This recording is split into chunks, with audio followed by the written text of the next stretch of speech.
A very good morning to all of you, and thank you for creating time and joining the Forestry Society of Kenya in this webinar, one of many that have been hosted and will be hosted in the course of time in this unprecedented times, and this would be the new normal, hopefully, and we believe it has quite well reduced the carbon footprint of meetings and all, but we are also cognizant of the detrimental effects that it has, not just on nature, but also on families and communities. So we are cognizant of that fact.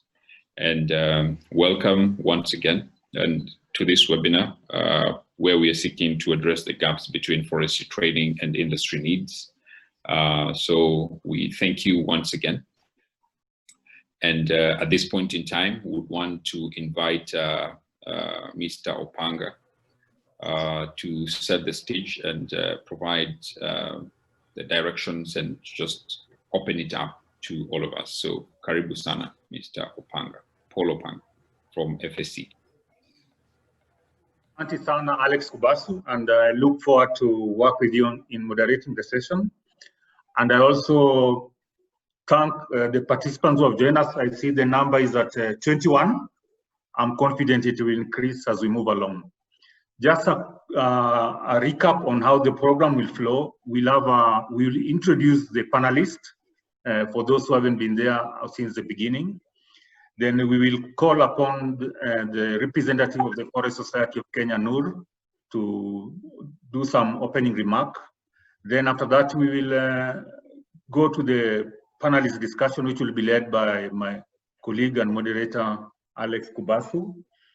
We hope that from this moderation, we'll have other institutions also coming in, especially from the universities, key institutions in the sector, KEFRI, Kenya Forestry College, Kenya Forest Service, and many more. So we know we have a huge chance for all of us. Then we will call in a question and answer series and a way forward. So to set the ball rolling, I think I want to do a quick intro of the participants, of the panelists, and maybe the best way is to begin with my fellow moderator, Alex Kubasu, who will be leading us through the discussion.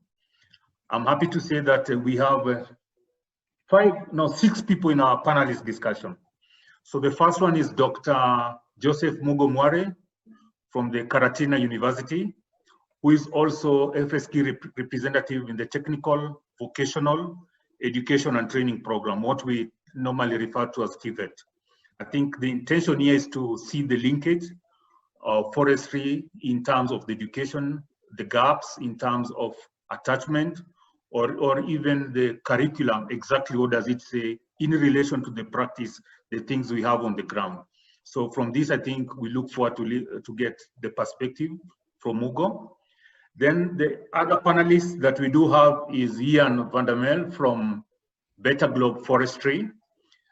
Ian has worked in forest sector and is the executive director of the Better Globe. And we all know him from his contribution in the Miti magazine, and especially now on the discussion on Melia Volkensai on the dryland part of Kenya. So we look forward to learn more from an investor perspective and issues that will definitely inform us on how the employment situation is when it comes to investing in dryland forestry. Our panelists also include industry players. We have Samuel Osei from Comply Industry, who is also the FSK National Secretary. We know Comply deals with the wood industry, and we want to see what are the gaps in relation to the industry. Is the training enough to supply what the industry need? And Osei will definitely be helping us to unravel and to see some of the gaps in that area. We know forestry also tries, one of the intention of this session is to get the gap from those who are learning and those who have been in the field for a while. And those who have tried to enter the market and they have been having challenges. From this angle, we are going to have Michelle Akinyi, who is a forest graduate and also a member of the Scientific Forest Committee, to give us the lessons in trying to look at opportunities in the forest sector. And from a graduate perspective, what does he see as a gap and what are the issues? So from her, we want to exactly understand some of the challenges our graduates get to immediately after finishing the course. Is it quite easy to get an opportunity? So I think we really would like to get perspective from that. I think this is also the opportunity for us to understand forestry from those who have studied it outside the country. And that's why we have Amos Amanabo from Uganda. He is also the president of the International Forest Student Association. He is part of the steering committee of the World Forestry Congress. And we know International Forestry Student Association has been working very closely with organizations like European Forestry Institute in trying to understand, to bring light into short courses that are required into forestry. So we are really looking forward also to listen to those perspectives. In the panelists also, there's Kevin from the Nature Conservancy. We all know there's the issues of discussion around climate finance and the issues of carbon and tree funding, how we can fund some of the small growers' activities in the forestry sector. So that's the frame in which some of the panelists are going to discuss. But we must also realize as we discuss this, we need to look at the forest sector from the bigger picture, the role of forestry in contribution to the Big Four agenda. These are the issues that will also come into our discussion. We also like to see, is there a role in which forestry can enhance its space in the country, in the county or the devolved unit space, because that is also an opportunity. But we also must realize forestry role in emerging economies, especially when it comes to circular economy, green growth, climate resilience, and many more. So this is the space in which we want to do our discussion today, and we believe the panelists are well suited to help us unravel some of the gaps and also draw the way forward. So without wasting more time, I think I will also then take this opportunity to call in Noor, who is the chair of the, who is in today as a chair for behalf of the chair of the Forest Society of Kenya. Then after Noor, my colleague Alex Kubasu will take over and lead the panelist session. I hope that's fine. Noor, I think the floor is open to you. Thank you, Paul. And once again, I am Noor Hussein. Morning. I am Noor Hussein, National Vice Chairman of Forest Society of Kenya, for those who joined last, who came in last. Mine is very brief. I want to take this opportunity to welcome you to this forum. As FSK, we realize that this is a very topical issue. It's very important in this country because we are seeing a very disturbing trend that the enrollment of the university students in forestry colleges, related colleges, are declining. And that brings to a question that where are we heading to? Are we going to a sector whereby the professionals will not be there in the next maybe 15 or 20 years? It's a challenge. And we are also looking at the sector whereby we are having some undervaluation here and there. We are looking at the sector that is mainly, especially in Kenyan context, we are very much, in terms of employment, we look upon the government as a key sector, as a key employer. So, but then we're also seeing some emerging trends like Ian and some private companies that are coming in to provide some opportunities. But the opportunities in terms of employment, the companies that are coming are very slim. There is an opportunity for it. Let's see how we can see and address this issue. The other part of this country, which Ian alluded to, is that this country we're talking about 80% ASALs. Do we live to that? Is our training commensurate to addressing the need of the ASALs? Are we able to come up with I don't know who is the researcher in this forum, but are we able to have the melias? Where are we in terms of development of the melias to address the issue of ASALs? Because the high potential area is getting reduced and also getting overcrowded. So the opportunity for forest sector, are we addressing it in terms of our training needs? Are we addressing the needs of the ASALs? Are we addressing the needs of the emerging issues, the emerging crops that are coming up? When we were training, we were looking at cypress and pine as the main crop for the forestry, but now things are changing. We are seeing some of the some of the plant that we never used to categorize as forests, but now coming up and taking the space like bamboo. Where are we in this? Our training up to this? Are we addressing these issues, the emerging issues of bamboo? Where are we in terms of the emerging issues? There are some emerging crops like the saddlewoods. Where are we in terms? Are we able to address? Because these are the emerging markets, and our training, especially those who are in the universities and school, we should be able to address that. So mine is to welcome you. This is a very topical issue. It contributes to the Big Four agenda. Of course, we have been talking about the potential of forestry. And the potential of forestry, what we look at as the classical forestry, what we have been taught in schools is very different from today. Where are we in terms of addressing this? Where are we in terms of addressing the young people to join the forestry course? So this is a debate that as FSK, we are very much eager to. And then also as FSK, maybe towards the way forward, we'll also be looking at the possibilities of how we are going to have a program for the interns. Otherwise, with this, I want to welcome you all once again and have a very fruitful discussion. Thank you very much.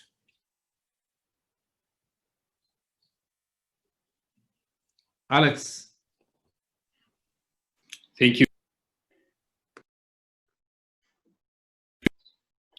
Thank you very much, Bona Vice Chair, Mr. Noor, for that warm welcome, and also to my co-moderator, Mr. Opanga.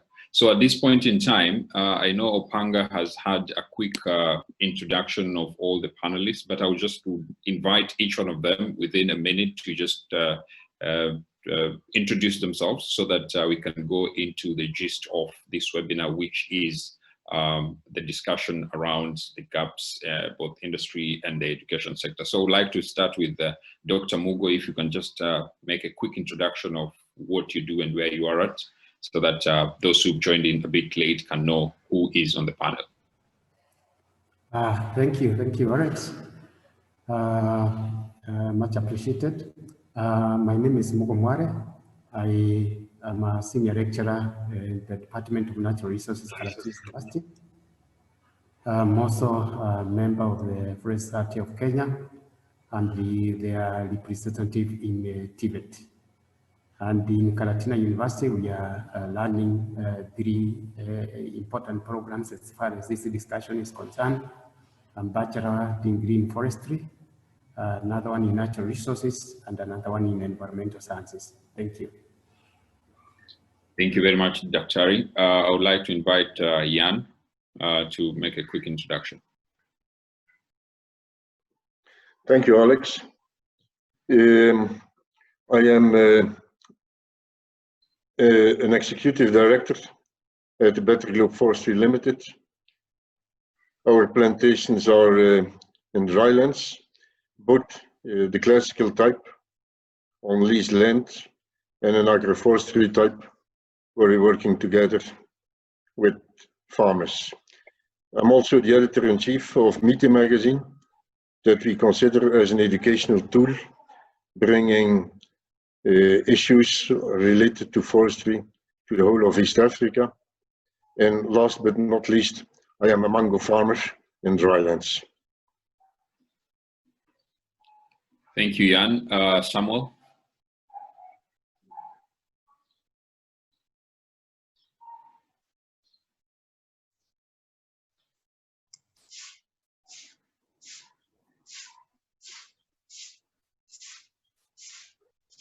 Samuel, kindly unmute yourself.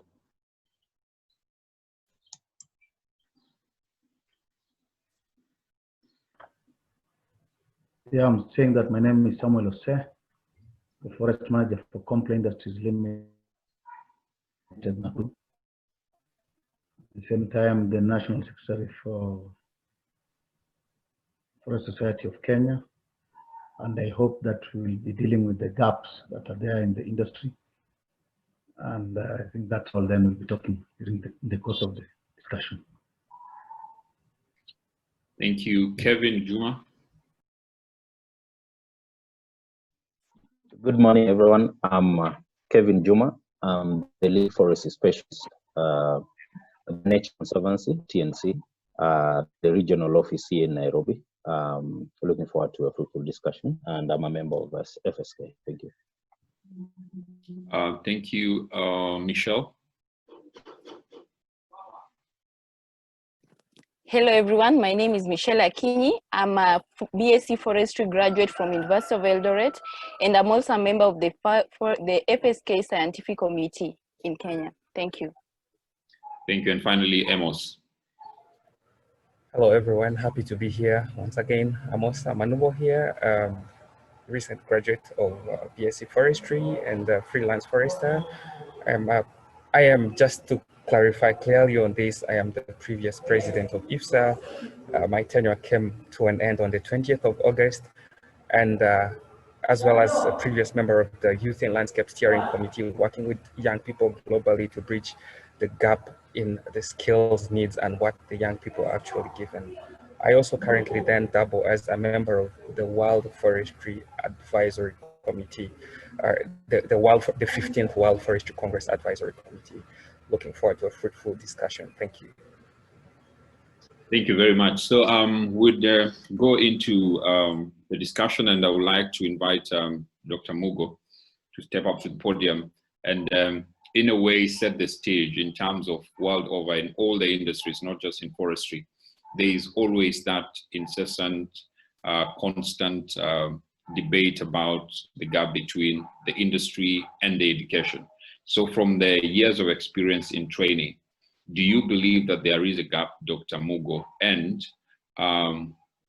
briefly, what are those gaps, and how do you intend, or what are those steps that the University of Karatina and the professional bodies within the universities are trying to do?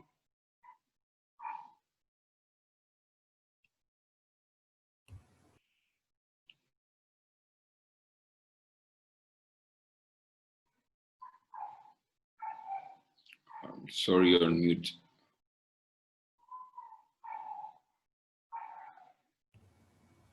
Yes, thank you, Alex.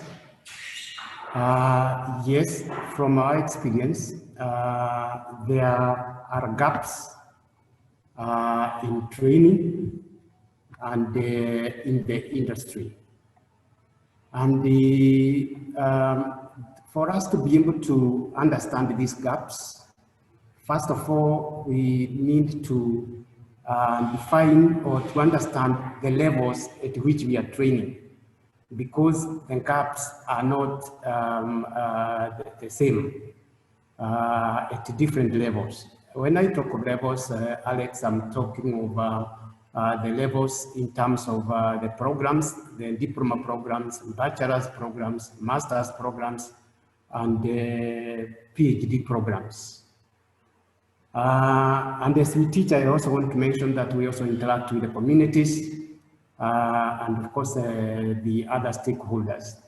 So when we are looking at the bachelor's degree, let me start with the diploma. For the diploma, what you need is somebody with the skills to be able to do what requires to be done. Of course, you give him the correct attitude, the right knowledge, than the skills, but the skills are most important. For the bachelor's degree, you need somebody with foundation knowledge, broad-based, somebody who can think critically, somebody who can be able to apply to solve problems using the skills that they have learned. For a master's program, we need people who are specialized.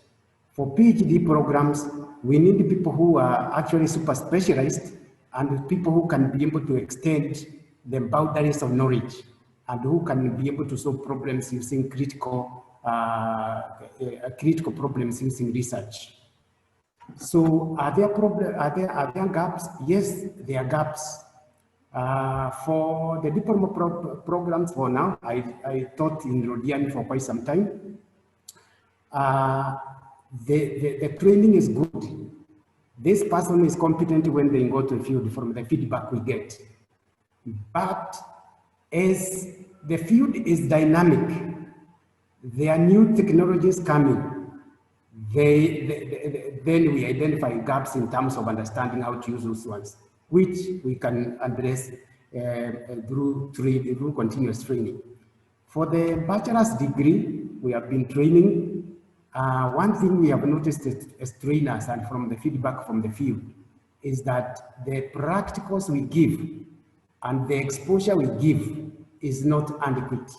However, as trainers, we only have a certain limit in terms of time we can be with the student. For master's degree, we have feedback that, of course, there are gaps. And some of those gaps would be in the soft skills. Because again, when we go to training in the masters, we focus on specialized areas. But in all these areas, there has been a recognition that the science component is very good, very strong. And also the research component is also strong. So the traditional forest areas are stronger as compared to others. Thank you, Alex. Thank you very much, Daktari. To the student, Michelle, do you feel you're in the process of being prepared to become a forestry expert and to confront the challenges that are facing the industry right now? Do you feel prepared and confident that based on what you're studying and what is ahead of us in the next 5-10 years, that you're up to that task?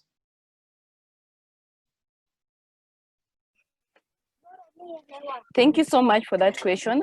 I would like to base it in two sections. So, yes, we are prepared on the theoretical elements from variously taught in the courses and the assessments, and it provides us with a great ground framework and room for creativity and utilization in the dynamic needs of the forestry sector. And no, on the practical and field sections that are not widely exploited due to limitations such as inadequate finances, obsolete equipment, and forces us to like relearn when we go back to the field and gain skills, which is also time consuming and somehow insufficient. Thank you. Thank you. Amos, I know you, because in terms of training, we appreciate that there's usually that gap between you being at the university and studying and you being introduced to the field. And there's always that gap or that period where a forestry company would want to train a student before he's actually fully or she's actually fully onboarded. So I understand IFSA has been doing something around bridging that gap. So what are those like short courses, preparation of students, graduates in view of what the industry expects other than the theory? And I know Michelle has just mentioned that theory is okay, but now that transition from being a student to working on the field. Thank you very much. If I could just give a brief background into what actually IFSA has been doing, or effectively bridging the gap between what students, what young people learn from their curriculum in the class and to what is expected of them in the world out there. I mean, I think IFSA has been effectively doing this. At this moment, I wouldn't want to call this a short course yet, but I would want to call them capacity building workshops, that a series of capacity building workshops that IFSA has been delivering. Just to give a snapshot into it, IFSA partnered previously with IUFRO, the International Union of Forestry Research Organization, to carry out a global outlook on forest education to identify those gaps that are missing within the learning institutions, I mean the curriculum, the forestry curriculum globally. And indeed, this study, it's called the GOFI, Global Outlook on Forest Education, came out with a lot of salient gaps that need an urgent attention. And among these gaps, the most prominent are soft skills besides hard skills that need to be incorporated into the curriculum. So we follow the findings of this research, and we deliver capacity building workshops, either webinars online or at conferences and congresses, at regional and international events. And among these, I can mention a few. we have capacity building sessions on forest entrepreneurship. We have communication. We have even a mentorship, a mentorship department that ensures the incorporation of young people into the job market. And lastly, I think we've partnered with the European Forest Institute and UFRO as well to provide traineeships for young early graduates and students to be able to adequately incorporate them into the job market. I think these are the things that IFSA is doing, but to catch up with time and to be able to have a clear outlook, I'll always encourage you to visit the IFSA website so that you can have a much deeper insight into what we are actually doing. But this is what we are focused on, bridging those small, those things that people think are small: project management, proposals, and grant writing. These are the skills that are not adequately covered in curriculum sometimes, but they are well much needed in the field. Thank you. Thank you very much, Amos. Ose, would you, of course, there are those expectations when freshly minted graduate or diploma holder comes to seek for a job, and this is also directed to Jan. And would you admit a freshly minted graduate to your company or to work with Comply? Why not, or why would you onboard them in view of now the topic that we are discussing, the gap between what they are trained and what the industry actually expects? What is that raw experience, you meeting a freshly minted graduate or diploma holder? Thank you very much. First of all, is that I know they expect more from the industry sector, because I know we recognize the institutions that are here with us. But by and large, I will talk generally as a forester also trained, and what we get from the field. The first issue that has been mentioned by Dr. Mugo, that must be accepted by the institutions, is that they have what we call technological challenges. Technological challenges, I'll give an example. A company like ours, we do even inventory. So when you do inventory, we have latest machines like this Haglov clinometer. And you realize that in institutions, they don't have latest technological machines to enable them train their students, so that by the time they come out, they are ready for this, whichever the level, be it graduate level, technical, or master's level. You get that for them, they're used to the old systems. For example, they don't incorporate GPS machines, which are there of late that you can even use to get areas. But you get that, and graduate like Michelle will tell you about the chain surveys, which take a longer time. So the institutions must incorporate the new technological change that are with us, so that they can match the needs of these companies. For example, I've given an example of height measurements in trees. Another issue is that when the students are growing, why I know some students don't take forestry is that most of this generation, they think of white collar jobs and playing smart. They are taught to be playing smart rather than to be working hard. And this makes forestry not real, because forestry is a hands-on duty. So that the lecturers are supposed to inculcate in these students, according to me, that this is a hands-on work, rather than, it is not a white-collar job that will be sitting in an office and that will expect results. So the institutions are supposed to help the industries in this. Another issue that I've realized about forestry is that the internships are hardly given. What they give is called attachment. Attachment, in medicine, they give an attachment, and then they give like 2 internships for a course of 3 years. The foresters, and we are lucky that Dr. Mugo is TVET representative. I don't understand why they don't put training, that is internship, as an issue, and when this is a very practical thing that requires just 1 attachment. Yes, that they do.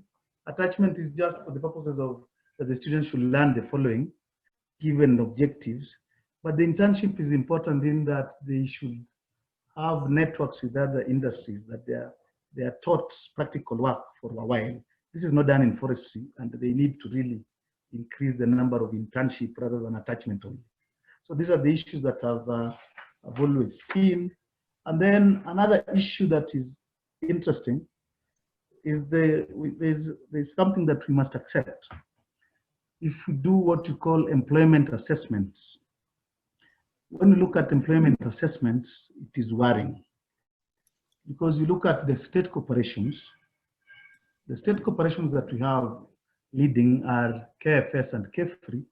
I wonder why they cannot take the students of forestry for attachment. You know, if they were absorbing all of them from various universities, and they must not take, if they're taking 2 in a given station, they're supposed to mix these institutions together because the training should be almost the same. You realize that KFS, for example, if they don't take the internships, then they don't even employ at all. So you wonder, how do they replace, because we normally have even companies here. I have 5 people, but we have replaced about 3. Some of them went to KFS, yes, the last taking. But you realize that you either replace those who have died or retired. There is no replacement done.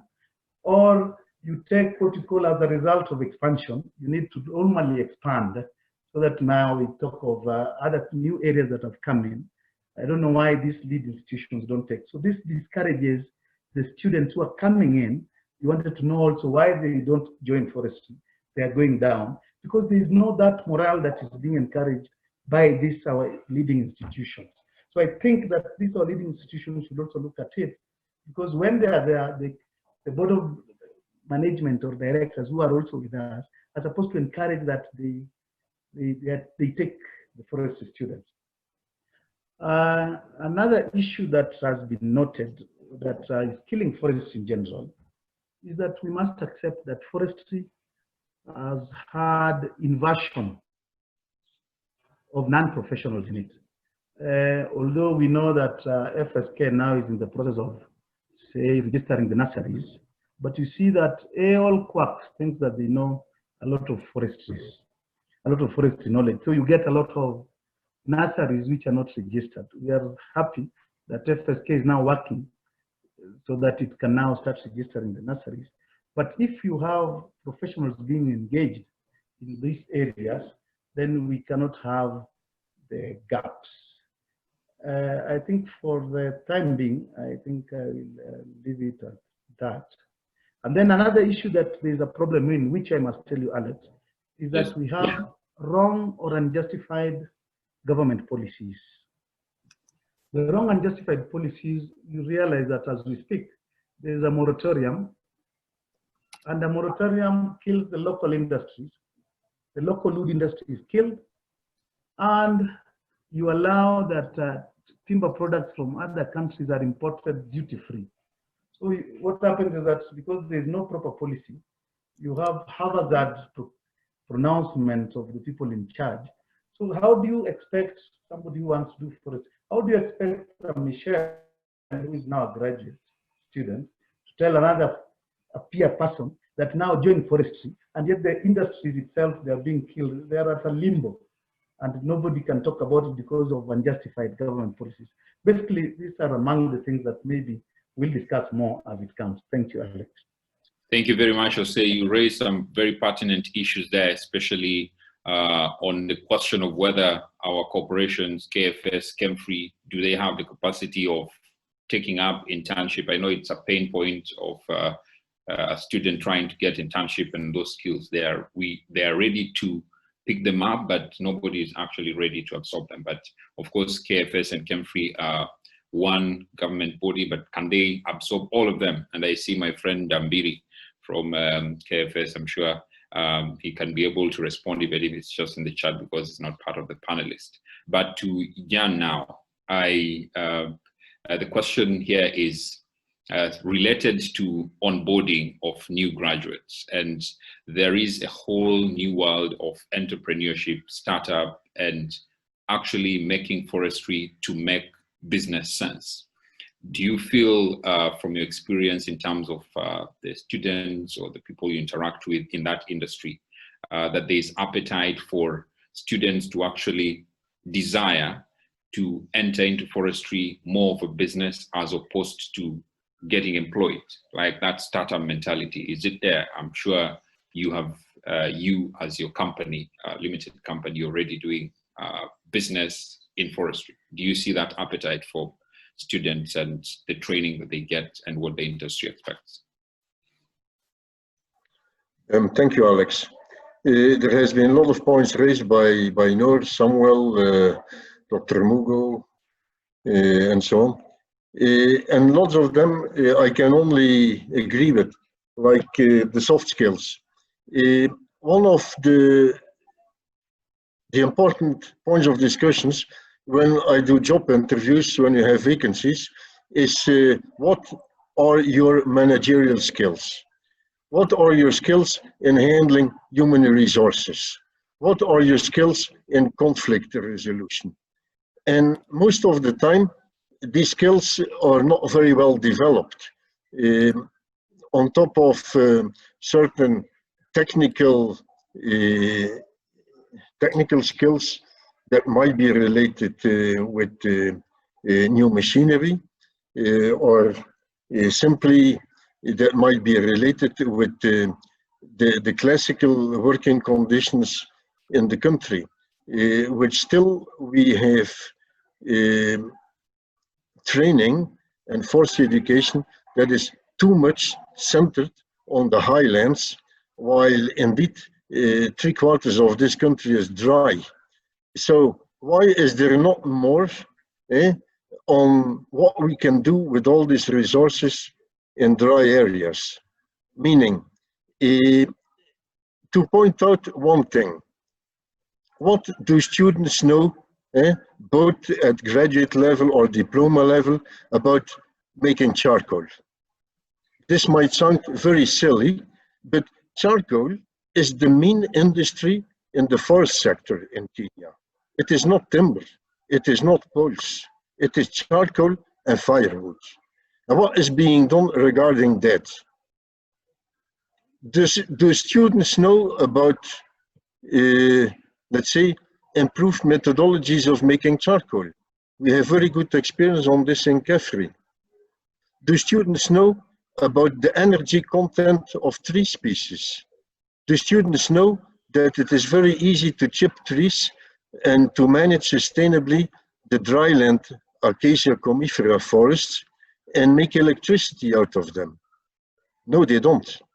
So we have definitely a disconnect with the reality on the ground and what is being taught in learning institutions. But to come back on your question, do we really need graduates and diploma holders that are entrepreneurial? Or do we prefer that these people set up their own industries?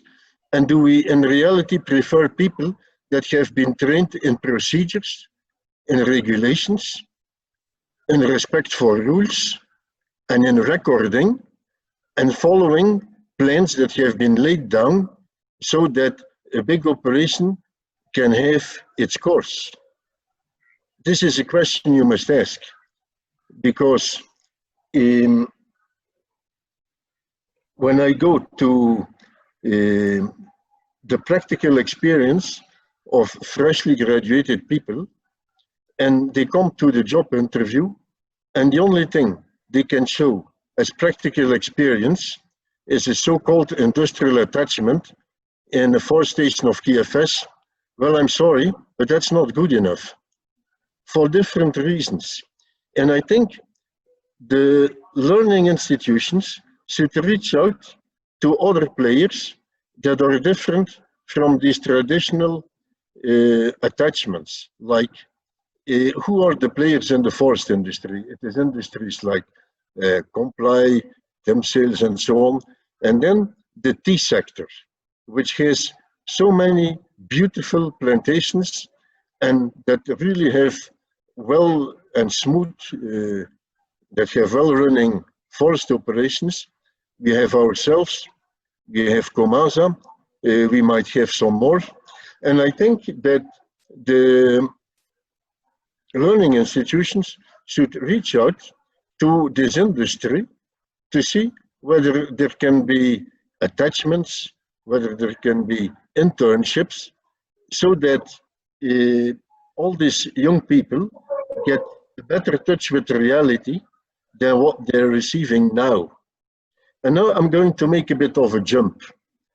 When we're talking about a simple thing like nurseries, would it not be possible that even students visit the flower industry, which is really top of the range in Kenya? It is providing the whole of Europe with flowers. They have different kind of operations. They have greenhouses, they have nurseries with very, very well studied operations that are technically very advanced, and none of the students has even an inkling that this exists. And this is for all the students, the graduates, the bachelors, the PhDs, you name it. There is a lot of things that still can be learned in this country, and there is opportunities that exist here that are not taken advantage of. For the moment, Alex, I will stop there, and I will be glad to answer more questions later on. Thank you. Thank you very much, John, and I see feedback on your comment and reaction. So to Juma from TNC, the question, forestry has become so cool right now. There are several campaigns, Panda Miti, Panda Kenya, Keep Kenya Breathing, a billion trees, a trillion trees, and all that kind of activity. But in terms of your experience and in this whole debate of building back better, do you feel we have enough expertise to catapult these discussions, these cool discussions about the solution that forestry has in terms of even climate change? Do we need more professionals? Do we have enough? Or what is actually the missing link from your experience? Thanks, Alex. I'm sorry, I'm unable to put my video because of next connectivity issues. I would like to talk, first of all, as a practitioner who's worked briefly in the public, a lot of my time in the private sector, now in the civil society or NGO sector, that before I address the billion trees and the campaigns around climate change and restoration, across all levels, as my colleagues have said, if it was in the private sector, where would a forester reach, for example? The biggest position a forester would have, for example, in a company like Green Resources, New Forests, or in South Africa would be a plantation manager. Why is that so? Why would there be 3, 4, 5 people ahead of a forester, even with PhD or master's level? There's something missing. The critical ingredient that is missing in our education system or our training, according to me, what I've seen is lack of financial cash flow management or financial modeling skills that you're able to tell an investor that this is your return on investment. We are very good and grounded on our forestry work, but an investor like Jan or somebody else wants to know what is the return on investment. If I invest my X million dollars, when am I going to recoup it back? So foresters are not trained across all the levels to be able, in Africa or in East Africa, to be able to provide such prepositions, according to my experience. Secondly, if you look at Uganda, Amos, I'll draw to you, we've seen cases where the big plantation companies have created opportunity to contractors, and contractors are basically graduates. And these graduates are doing the whole value chain, probably raising nurseries. They're doing the silvicultural management, they're doing the harvesting. This has created employment. I don't know whether it was as a result of reorganization of the curriculum. Makerere now has social and entrepreneurship forestry degree, or a degree that is geared towards commercial forestry. So probably we need to think on how can we build. It's not about just churning out foresters to look at opportunities at the government departments, but we should create a pool of foresters that are able to create opportunities for themselves, either as contractors as it's happening in Uganda. But again, coming to the VC type of investments we are seeing in Kenya, they're not driven by Kenyans. We see people who go make very good proposals and make a case for why we need to do smallholder reforestation, for example, and they get funding for doing this, but they're not Kenyans. Why are we lacking these skills as Kenyans or East Africans or Africans to be able to put out a business case for restoration that can attract climate financing, all right? And we do it ourselves. What we see is people going to Silicon Valley, people going to philanthropic funding opportunities, get a couple of dollars, and come back to hire us as Kenyans. So I think we really need to think about the missing link on how we could incorporate the financial skills. Probably a suggestion would be the people who are reviewing curriculum, could you be working with the business schools so that the foresters, as they graduate, even at master's or PhD level, are able to do some of this financial modeling and are able to put up some bankable business propositions and proposals that would be able to attract, some proposals. Just my observation. Finally, on some of these campaigns that we are seeing, a trillion tree campaign, billion tree campaign, I think what is important is the sustainability of such. It's not just about an event of coming to plant trees. We really need to look at the entire sustainability of tree growing aspect. Are farmers able, if it's about reaching the billion tree through smallholder models, are farmers able to get some returns out of their investment? So that is what is important. Otherwise, it's a competing land use. Forest is a competing land use. They'll go to the next best alternative. So that would be just my comments at the moment as we continue discussing, Alex. Thanks. Thank you very much. I'd like to come back to Dr. Joseph because there are comments I hear from Dambiri, for example, about the interaction. I know you alluded to it at the beginning about the academia interacting with communities and even on with companies and so on and so forth. So to what extent does what is taught in the university, because that's what we are hearing broadly, the GPS, the new technology and all, to what level does the academia interact with the industry to be able to tweak and calibrate the teaching instruments and everything to be able to fit to this market? I know it's $1 billion question, but in very simple and straightforward terms, what is it that you're doing? Thank you, Alex, for that question. And thank you for the contributions from my fellow panelists. We have taken note of many of them. Yes, let me answer your question in terms of what we are doing. But before I answer what we are doing, I would wish to add that there's something else which is very important, which are in terms of gaps, which we have not mentioned, and it's good to mention it for record. That is internationalization of forestry. We have international partners. Even today, we have somebody from Uganda, and we have been given experiences from elsewhere. This is also something very important, and is limited in terms of its application, but I'll come back to it.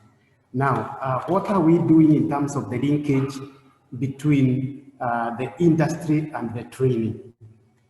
There are several things that we are doing, and the most important one and the priority one is involving industry in terms of curriculum development. We review our curricula every 5 years. After one cycle, and one cycle takes 4 years, curriculum is due for review. In reviewing the curricula, we are expected, it's mandatory in our policies and even in the policies of the Commission for University Education. We are expected to involve all the stakeholders, and in this, and in particular, those ones in the industry, in the forestry sector.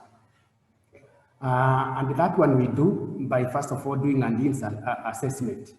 So we are able to work with them, develop a curricula, and include those aspects, the emerging issues, include them in the curricula.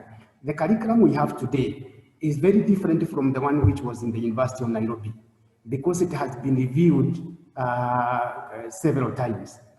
The other thing that we do in terms of involving the industry in our training is that we interact with the industry and we take our students to the industry, not just for the attachment. Attachment is one of them. They take a 2 months attachment or 3 months attachment, depending on the program.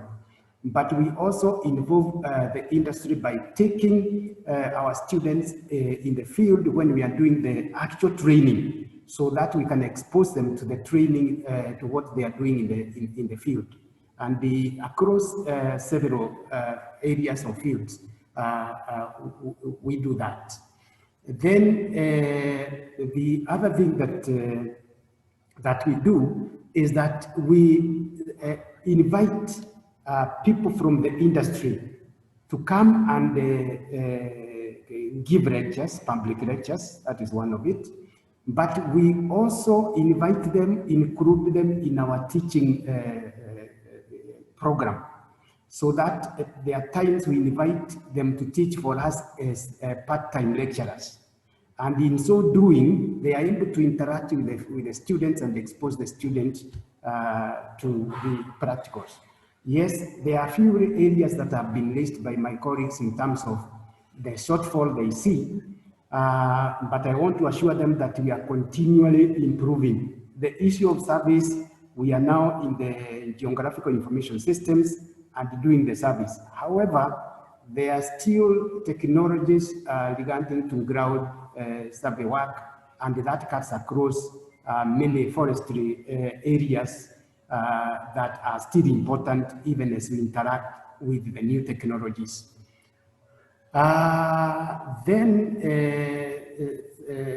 Something else we also do when we are interacting with the industry is that our students do research projects. In their 4th year, they do a research project. And we encourage them to work and take a project that involves what is happening in the industry and in the forestry sector. So that is it to do with our interaction. Thank you very much, Dr. Mugo. And I see Mr. Laigong, who is from the University of Eldoret. Probably if you have anything to add on what Dr. Mugo has said, as much as one of the participants there says, yeah, it looks good out here, but as the recipients of trained students, there is a mismatch. Mr. Laigong, I understand that there is a comment also. There was a survey on curriculum changes where different teams were interviewed. Would you want to comment on that?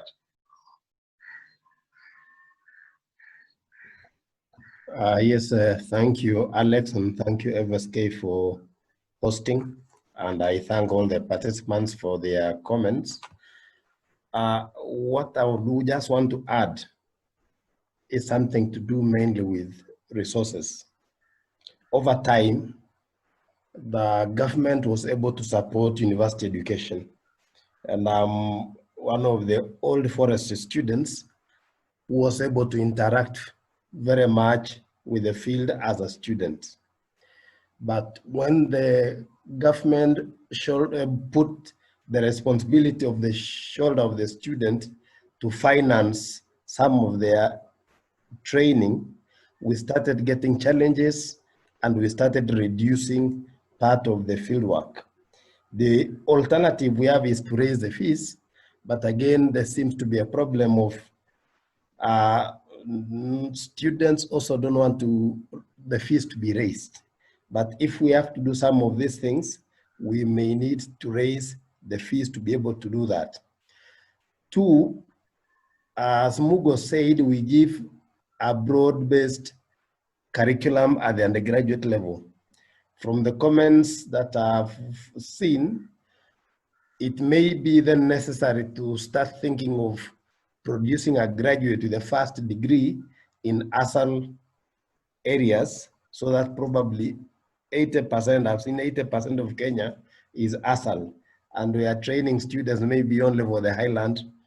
And that is something that if there was somebody from Seku, because I thought in Seku they have a program in ASAL, then they would probably inform us, but I know us and Kabianga and Karatina, we're almost the same. Most of our program is just one. We don't separate highlands and ASAL. We assume that students can apply the knowledge when they go to ASAL. But I agree, energy, charcoal are issues that need more emphasis moving forward, because most of the people in this country depend on that. I think that is what I can add. So also equipment. Yes, we get, if you go to Finlays and you see the equipment they use in harvesting, the latest. The universities don't have that kind of resource to invest in that kind of technology. But I've visited Finlays and I saw their program and it is good. One of the problems with industry is when you tell them you want to take students, they seem to have stringent conditions. And when they are having stringent conditions, then we may not interact very well with them, because we may want to take students, but they have their own program and they can give you a specific day and you want to go on another specific day, and the two may not meet. So I know, like, we have tried taking students to Finlays to see the latest harvesting technology, but we have not been successful. Thank you.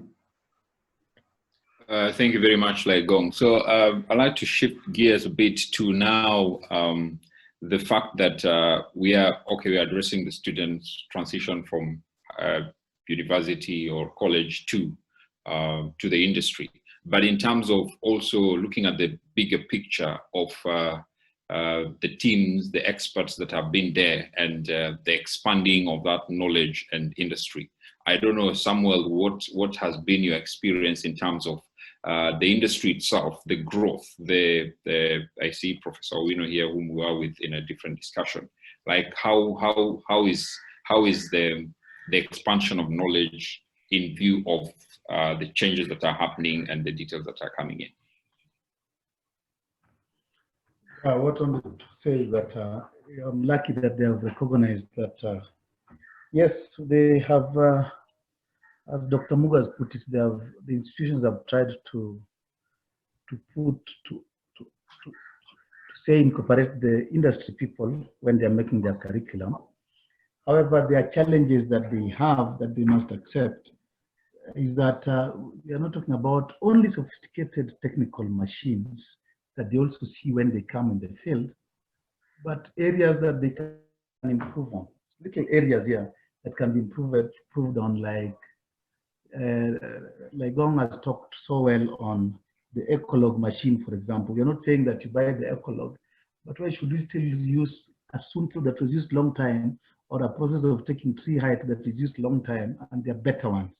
Why should we still use chain survey and these GPS machines? These are small equipment that they can incorporate to improve on forestry, because otherwise, when you take students out, when they come, when they're absorbed, they still need to be retrained, kind of. Now, this process of retraining these students makes them get at a lower level of payment. Okay? And number two, on the other hand, they need to push. They need to push, because our board of directors are the same professionals we are dealing with here. The board of directors of KFS, like Gong represents FSK in KFS. We have the patron of FSK with us. These are the same people who can now push for state organs to also now have a methodology of taking our students, so that, because the students that we are talking about declining, yet the numbers are few, it means that there's a gap. So the directors who are also professionals, who are also with us here today, they should also take this as a very important issue, that they must absorb the students. That is when they'll get improvement. We'll not get improvement by resisting that. Yes, you have been involving them. Yes, you have been having them for public lectures.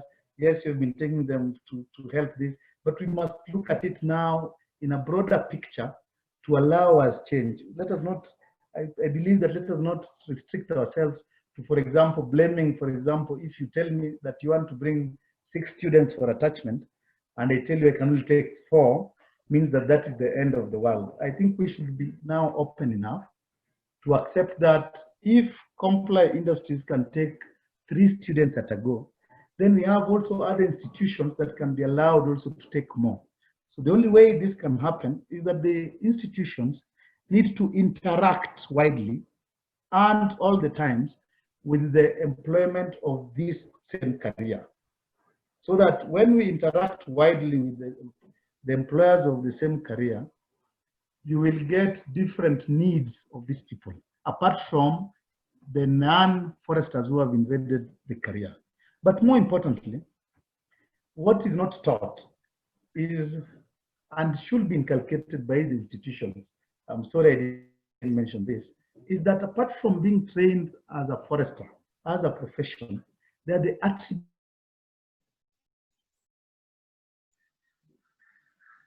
attributes that must be inculcated in somebody. For example, the integrity. You know, when you are having your students and you see one of them even not shaggy enough, it is the work of the institution to train the students towards the direction they want them to take. They should allow them to be free in talking. They should allow them the graduate attributes that are not necessarily forestry related. Because when you, at the end of the training, apart from training people to be just say engineers, say you are expert in civil culture, they need to have certain attributes that foresters must develop as a culture.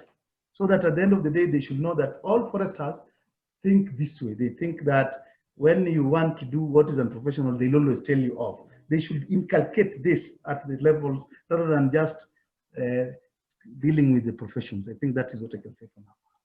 Thank you. Thank you. Thank you very much. Michelle, after listening to all the discussions and what industry, what the professionals are saying, I'm told you had some message to the team here. Could you please kindly pass that message in a very short and tight manner? Okay. Thank you for that. My message is, it goes to the question as to why young professionals are facing challenges to penetrate the industry, just as it's being discussed. Some of them is the limited platform and opportunity to showcase solutions and needs in the field, such as the innovation resource centers and tertiary institutions. Like, we don't have enough like a resource center for us to project our ideas so that they can be funded and manifested by the field, so that we can develop concrete projects.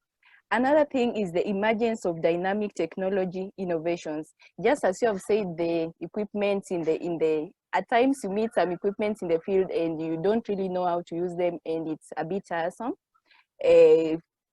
And we have also some conflicting job descriptions and assignments in the field. You go to the field and as part of your training, and it's a bit cumbersome for you to conduct that. So you'll basically decline and don't do the activity. And there is a gap also in our practical and field work, as it has been mentioned. And most industries also require huge like field experience, which is a challenge for us who are fresh graduates. And as it has been mentioned, there's a lot of competition from unprofessionals, especially on the tree nursery, which is very challenging. And another thing we need is the certification of the foresters, so that we can easily have the license. So when you are satisfied, you have the authority maybe to buy the license and produce your own entrepreneurship field. Thank you. Thank you very much, Michelle. And I'd like to recognize also other lecturers who are listening in from Eldoret University, from Southeastern University, from Egerton University, Professor Wino had also mentioned, and any other lecturer or tutor or an academia who is part of the discussions. Please feel free to type in your thoughts into the chat box, and also we would be getting into a session of trying to find the way forward. So we would really want kind of a memoranda from this engagement that this is what the students are saying, this is what the industry is saying, this is what the researchers are saying in terms of how we would want to move this forward. So please feel free to type in and to also contribute to the debate.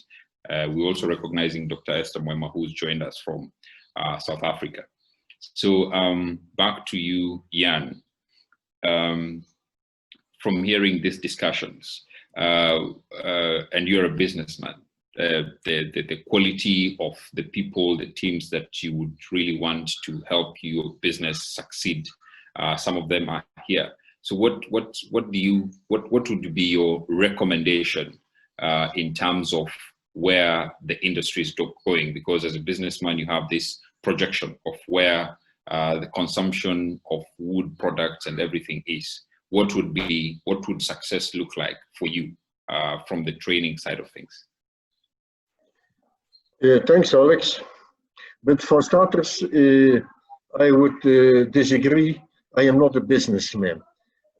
I'm mostly a silviculturalist. Sometimes I try to be a businessman, but this is not easy in this country. But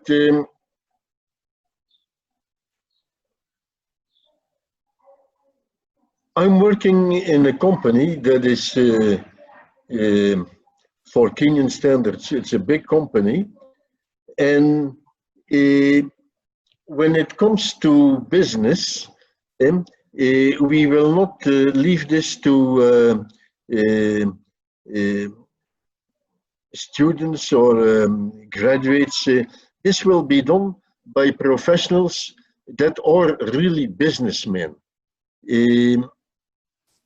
I would like to distinguish here between companies that firstly have to increase the raw resources base like we do by planting trees, and on the other hand, companies like where Samuel works that are fully in the exploitation of the resource. We have not yet arrived in that stage. From my point of view, my emphasis is still in increasing the resource base. And the resource base is diminishing every year.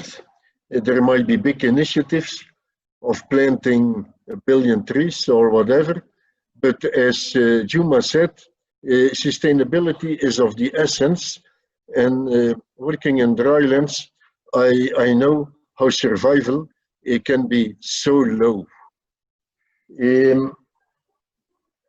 So there, I cannot really help you with your question, I'm afraid. Oh, thank you very much. So, Kevin, on the sustainability of this project, because we understand that the gap also is unemployment. Like there isn't enough areas to absorb these graduates by the time they are getting out of school. So in terms of expanding all these campaigns, how does it tie in with what Jean had mentioned earlier in terms of we are having 80% is an ASAL area for Kenya, but the training has mainly been in Highlands. So there's an opportunity here.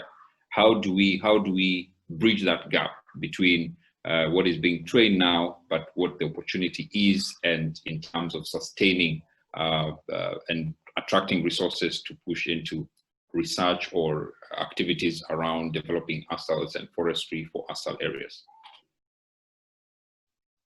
Thanks, Alex. I think the critical thing here is, and I've seen Robinson mentioning, I would call it incubation, accelerator, or technical assistance. They are promising opportunities, whether in dryland, whether in or without, but they are not able to reach significant scale, or they may not be able to be bankable or attract external financing to be able to be replicated in other geographies or in other landscape. For example, you may find there's a community project that is doing some good work, for example, in Makueni, in a dry area, but they are not able to attract financing to scale to reach the entire county or expand beyond that. So I think what it calls for, and I've seen most of the INGOs, WWF, CI, TNC, we are currently working on technical assistance facility that supports such innovative business ideas, helping them with what I would call entrepreneurial skills, but again, looking at the silvicultural support and otherwise to ensure that, one, these projects are sustainable and able to meet or achieve the scale that is required. At the moment, I don't think there is one that is launched. They're working with a few projects, for example, at the Kenyan coast, trying out diversification of species at Western Kenya with 1 Acre Fund, diversifying the trees they're offering to smallholder farmers, moving away from just Grevillea to trying others. But this is at a big scale, so we are looking at how can we also support small enterprises that are probably led by the likes of my sister Michelle, to be able to be bankable and attract external financing to achieve scale. So I would say it's a matter of looking at how to incubate and accelerate such small enterprises to achieve scale. So thank you very much, Kevin, for that input. And in the same spirit of trying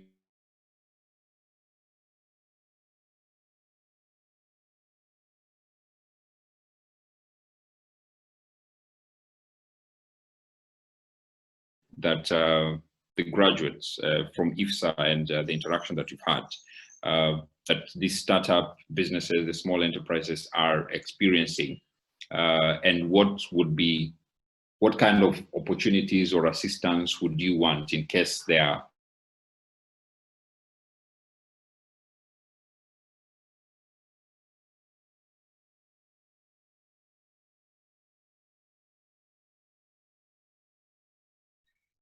Amos? Sorry. I think there was a break there. I think I missed you a little bit. If you just say that again. The question is, what are the barriers that the small businesses, the enterprises, the startups are facing? And for young graduates, for example, what kind of assistance would they require in case there are these opportunities? Thank you very much, Alex, for giving me this opportunity. I think I will be very happy to give an overall impression of the discussion that has proceeded so far, and also I am happy to answer your questions. But to first jump on the barriers that young graduates are facing, I would say yes. The first barrier that young graduates are facing in startups is finances. That's a very big barrier there. This needs exceptional innovation for one to come up with something from scratch. And you can be sure that these young graduates are really competing with big firms and big companies. I mean, if you want to start up if you want to start up a tree nursery or a sustainable charcoal production kiln, they're already very big companies that are doing these jobs. So you face stiff competition from them. There is that lack of the managerial aspect. You cannot manage your own business, you know, that these are the soft skills that the young graduates usually don't have. So this kind of talk about the capacity building hubs is one of the important ways of supporting young graduates. I don't know if seed funding for young graduates is something that is needed, but I think it is definitely. Sorry, Amos, there's some interference. Kindly mute. I think it's Kenneth. I see your microphone is on, Kenneth or Diambo, and Jumps Nderitu or something. So kindly mute your microphone if you're not speaking, so that Amos can be. Thank you very much. So what?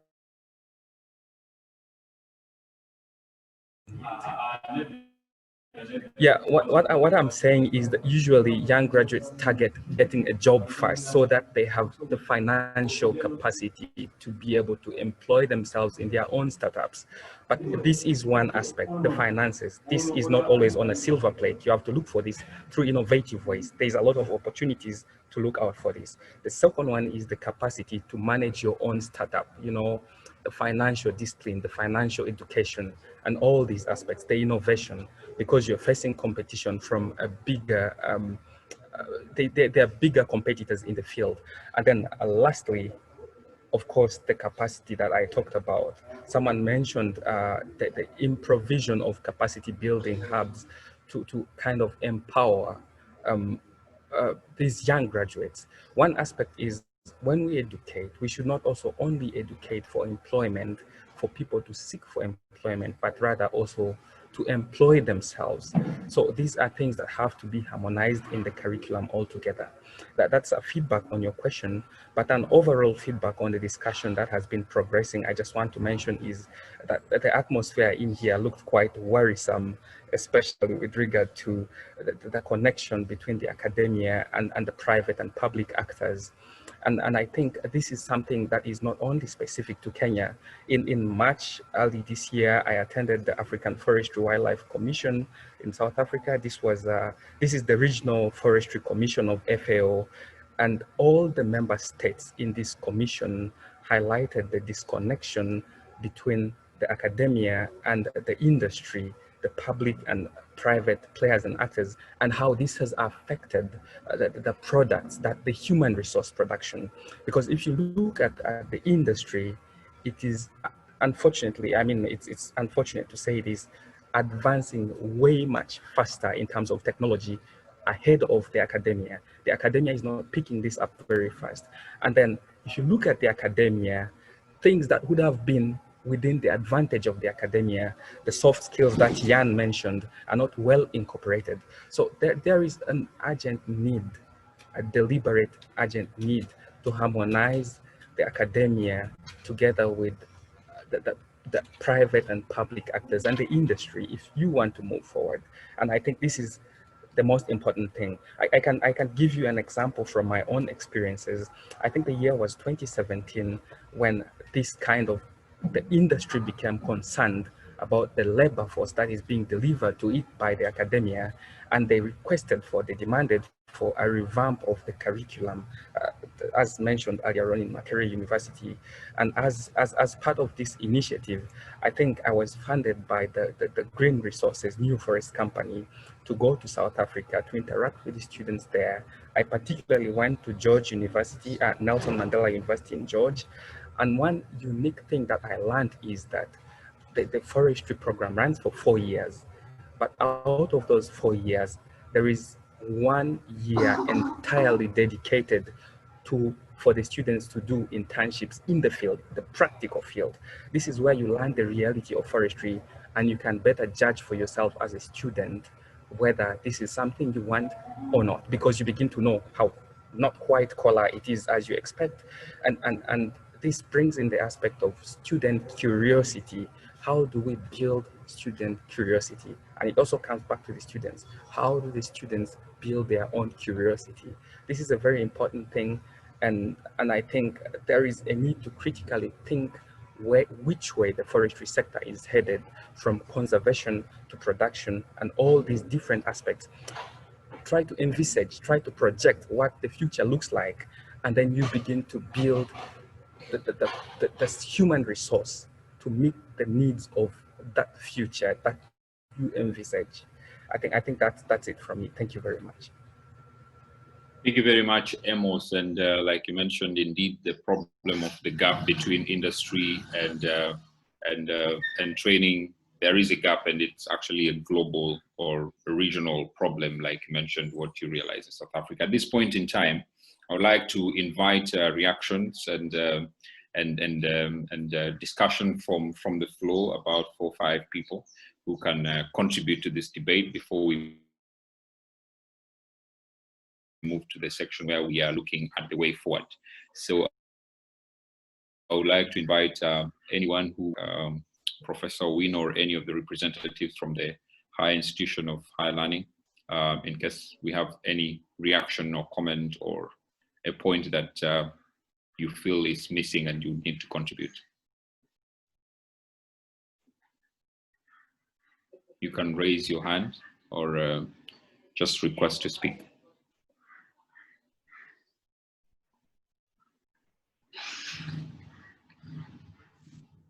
Yes, Professor Wino, go ahead.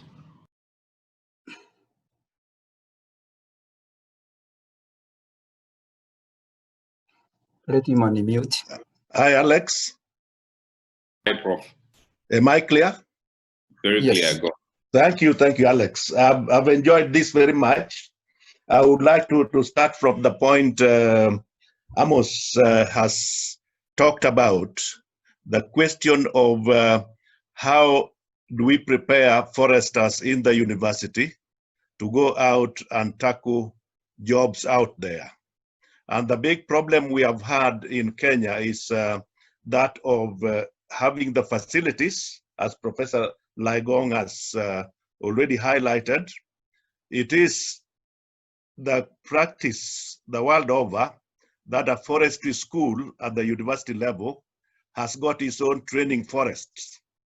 And I still want to say that this is what universities should be planning for, that they have their own training forests, and that students who are being brought up as foresters are given substantial training in forest management. At the moment, none of our faculties have got those facilities. And therefore, our students compare very poorly to those of other countries. And Amos has just emphasized that point. Now, the question of the quality of university education. Fortunately for Kenya, we only have 3 universities now offering forestry, but this probably is already too much. So the question we will be addressing is how do we provide for quality and not quantity?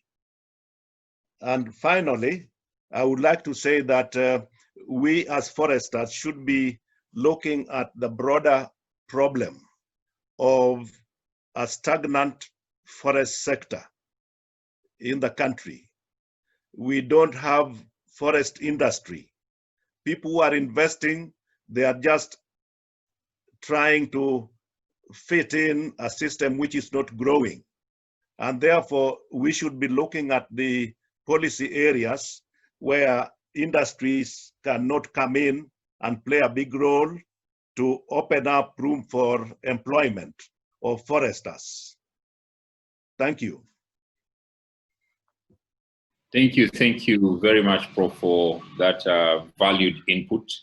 And I see Jan has also added a point, a critical point about creating an enabling environment, not just for to push students to find a job, but in all areas of development, right from lower primary, and I think that is captured also in CBC, like some of you who have small kids have experienced during this COVID-19.